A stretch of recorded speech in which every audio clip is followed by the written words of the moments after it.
Brown's Roofing, we put our customers first. Our expert project managers are there to answer all your questions and help you out with anything you need. When disaster strikes, either a hailstorm or a leaky roof, you need a contractor in which you can trust.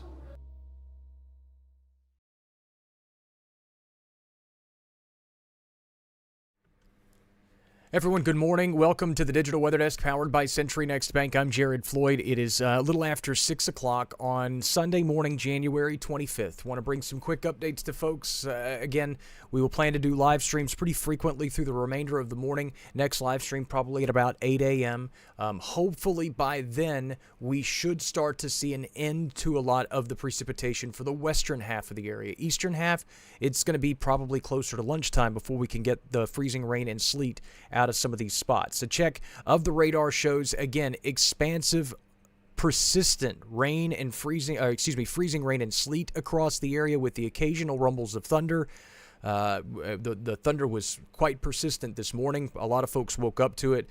And as we've started to accumulate this now next round of freezing rain and sleet, it's also leading to some pretty rapid ice accumulations. And just in my neighborhood alone in Midtown Monroe, we've really started to hear kind of an accelerated rate of tree limbs starting to pop and come down and things like that across the region. So I would assume that a lot of the rest of the region is very similar. And unfortunately, we probably have in the Monroe, Ouachita Parish area at least another hour and a half of precipitation, probably even longer than that. I really think it's probably going to be 8 or 9 o'clock in the morning before we can really expect all of the precipitation in the western half of the area to be gone. For folks along the Mississippi Valley, as I mentioned, probably going to be closer to lunchtime. Again, we're going to try to get through as much of this as quickly as possible, simply because I know a lot of folks are on battery power, and so just want to get through as much information. 31 in Monroe. Temperatures have actually climbed back up to near the freezing mark. Two different things probably causing this. One, there is that warmer air aloft, and as we have seen some heavier precipitation at times this morning, we've probably at times pulled some of that warmer air aloft closer to the surface and helped mix that into the atmosphere.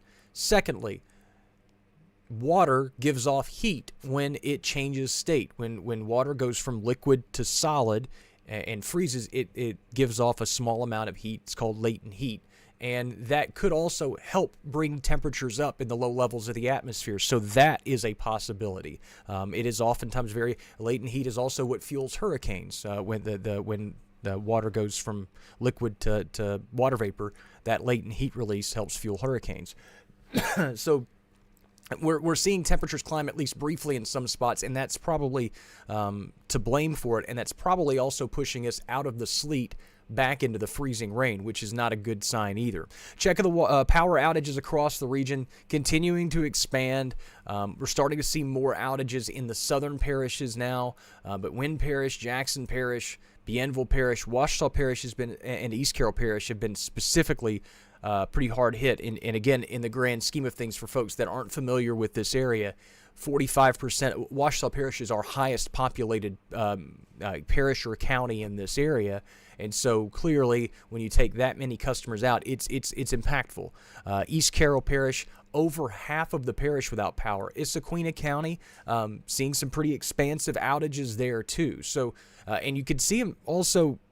I'll zoom out and you can see them across the rest of the region. In fact, I can actually just go ahead and drop in the current outage maps county-wise across the region and kind of put it in scope what we're dealing with. So there's a look at the current outages across the entire central and southern United States. Again, northern and northeastern Mississippi specifically hard hit. The I-20 corridor in East Texas and northern Louisiana specifically pretty hard hit. And again, unfortunately, we're still in the thick of it. Ice storm warning continues through this evening for the entire area. And another thing I wanted to show you very briefly before folks that are on battery power need to split. The potential for wind speeds to stay in the 10 to 15 mile an hour range tonight and through the early morning hours tomorrow. Ice in trees and on power lines, especially as we continue to accumulate more and more ice, any kind of 10 to 15 mile an hour winds is going to start bringing down more trees, more power lines. The gusts generally 15 to 20, maybe up to 25 miles an hour through the remainder of the day and into the morning hours tomorrow. So again, something to keep in mind as we go through the rest of the day, that if you have power, consider yourself fortunate, but unfortunately, a lot of us will probably lose electricity. Now, here at the Digital Weather Desk, we have generator power, so I'll continue to provide updates as we go through the rest of the day. The generators clicked on 2 different times yesterday. We have a really unique power situation here, where I think our service is like connected to only like 2 or 3 houses in the neighborhood. It's really weird. But so for folks that again need to split and save battery power, go ahead and go. But I'm just going to hang around for a few more minutes and just again visit with the folks that have joined in. But we have a kind of a unique power situation, so we rarely lose electricity, even during tropical systems and stuff like that. Laura was the only time I can really remember us losing it for a prolonged period of time. We've been in this house for about 5 years. So, but that said, the generator has clicked on a couple of times, and someone initially said it in the comments as I scroll back through. And also, somebody commented earlier that I was way off on accumulations. I mean, would you have believed me if I would have told you that all that? I mean, again, we tried to message this as appropriately as possible. And like I said, we're in the thick of it. A lot of folks woke up to thunder in the middle of the night. A lot of folks haven't slept. I laid in bed and just, again, could not fall asleep because you hear the pops and you wonder how close that was and, whose tree fell, is everybody okay? And I kept waking up because, again, ice damming has been a big problem for a lot of roofs across the area. And so I've been worried about that. We have a back porch that has started to resume leaking again. It will more than likely come down before this is all done. I think just the ice that we're about to add on to it, I can't imagine that it makes it through this. So, and somebody said, yeah, Karen said this is just, it's unnerving. And it is. It's not fun to sit in a quiet house, especially those without power, where it's very silent and you're sitting there listening to all of this. And unfortunately, I would assume that it's likely going to get worse before it gets better. And for those that have asked about energy pulled, a lot of they pulled all their crews yesterday because of just, it's a safety issue, trying to restore, service with trees and stuff coming down. It's just not safe. But as soon as it is, they'll be back out and restoring service. Yeah, Leanne says accumulations Dubach 5 or 6 inches. Again, that's going to be a combined sleet ice combination.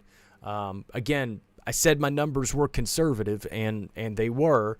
But also keep in mind that when you look at those types, that sleet can drift a little bit, and so there's almost like sleet snow drifts, if you will. And so sometimes the accumulation looks a little bit more higher than it actually is. But yeah, it's been some pretty aggressive accumulations across the area. And to be honest with you, we're fortunate for the sleet, because if it wasn't for the early onset of the sleet in both of these events, this would have been pure freezing rain, and it probably would have been even more, I say more of an issue. It is an issue. I don't want to make light of this in any way. We are in the thick of it, and I keep saying that. Sunrise, that's a good question. We've bypassed the fish and game for the last several days just because we've been in the breaking weather scenarios. The sun rises this morning at 7:06, so we've got another hour or so. Yeah, Thomas says trees have been exploding. Yeah, it's just, again, such an unnerving thing to hear, and everybody's dealing with it right now. Terry says this appears to be Louisiana's ice hurricane. I mean, it's just, and Paula says it sounds like a war zone. I actually used that term this morning because of just all the pops and cracks and all that stuff. And it's just been, like I said, everybody is going through it. Everybody's dealing with something at this point. And so that's where oh no, Leanne, I was off. Like again, I was extremely conservative. I won't say I was off. The forecast was there. The forecast was spot on. and the computer models are to thank for that, because they started screaming this last Sunday. And there's no victory lap needs to be taken right now for science and weather forecasting. That people can take their victory laps later. But again, we were really conservative on the numbers, just because, again, you can't tell folks that 4 inches of sleet's headed their way, or a combination of four, unless you're overly confident of the types of precipitation and the amounts and temperatures being below freezing, and we just didn't have that type of confidence to work with. But yeah, it's been and the sample. Also, let me say this real quick, and I know there's a lot of folks, like I said, if you're on battery power and I'm wasting your battery, we've already kind of gone through the forecast. Feel free to hop off. But also, on that note, any app that does automated snow accumulations or anything like that is bogus. Those are never accurate. Automated ice or snow accumulations are never accurate, not even close.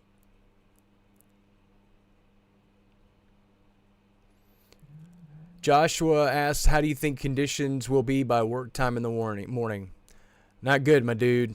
Not good at all.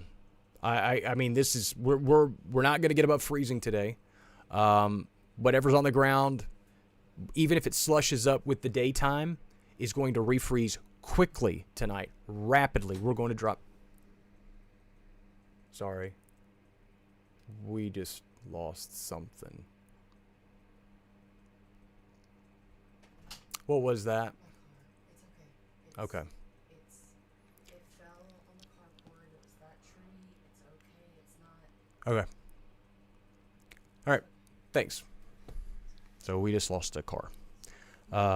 We didn't lose the car. We just lost a tree on car. Okay. All right. Sorry, that sounded really close. So we were, and we kind of knew that was a possibility. So when the precipitation stops, will that at least stop some of the trees breaking? I mean, it'll stop the ice accumulation, but it won't stop the trees from breaking, because again, the winds will kick up tonight, and we could run into some pretty big problems with additional issues overnight. In terms of total accumulations, I'm going to be honest with you, Steve. I'm not going to go out there and measure right now because it's still ongoing. It's really, really stinking cold, and I'll wait until it's done. But again, we had 1/3 of an inch of ice accretion at the Monroe Airport as of yesterday afternoon. We've obviously done way more than that. For those asking when this should be out of our area, I would think, again, in the Monroe area, the western portions of our area, again, Columbia County, Bienville Parish, Claiborne Parish, a lot of those areas, you're probably going to wrap up with the consistent heavier precipitation, I would think, in the next hour to hour and a half, maybe even sooner than that, next 45 minutes to an hour. Ouachita Parish, it's probably going to be, again, it's kind of a southwest to northeast orientation of what we're dealing with. So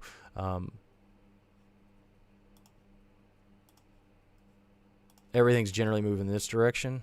So I wouldn't be surprised for Ouachita Parish and the central sections of the coverage area to probably be dealing with stuff at least until 8 a.m., somewhere in that ballpark.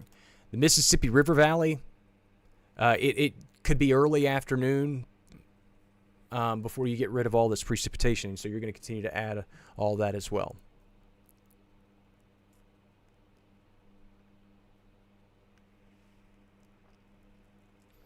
Again, just kind of rolling through to make sure that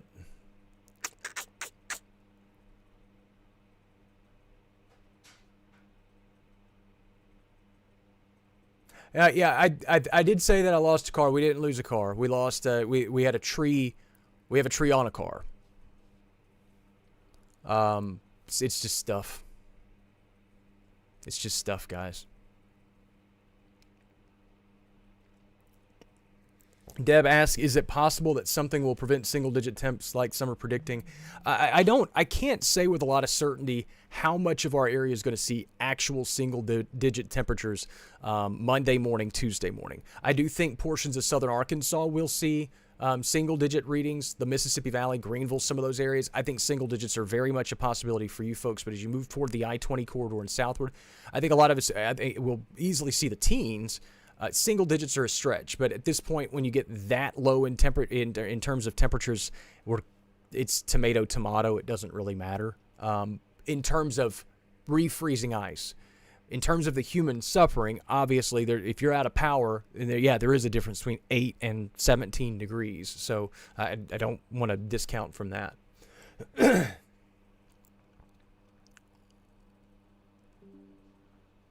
Yeah, a lot of folks talking about the electricity going out and the trees. Again, it's a very, very unnerving thing to hear.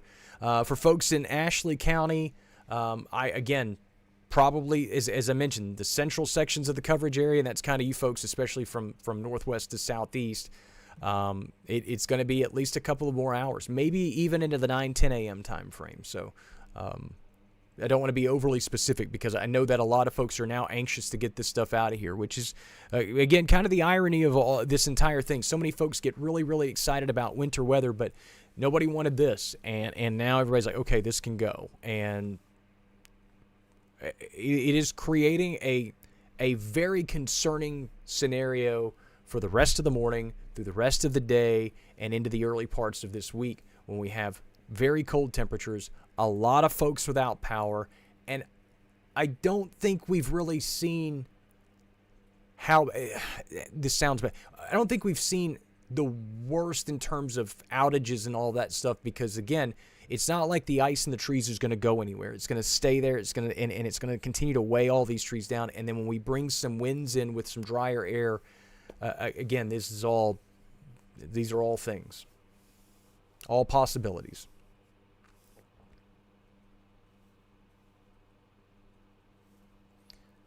So that's kind of where we're going to leave things for now. A reminder that the forecast is always available at digitalweatherdesk.com and on the app. You can upload pictures via the app as well. I've been looking at some of your pictures. I had time to relay them to you? No, but I mean, let's be honest. Has anybody had any time to do anything other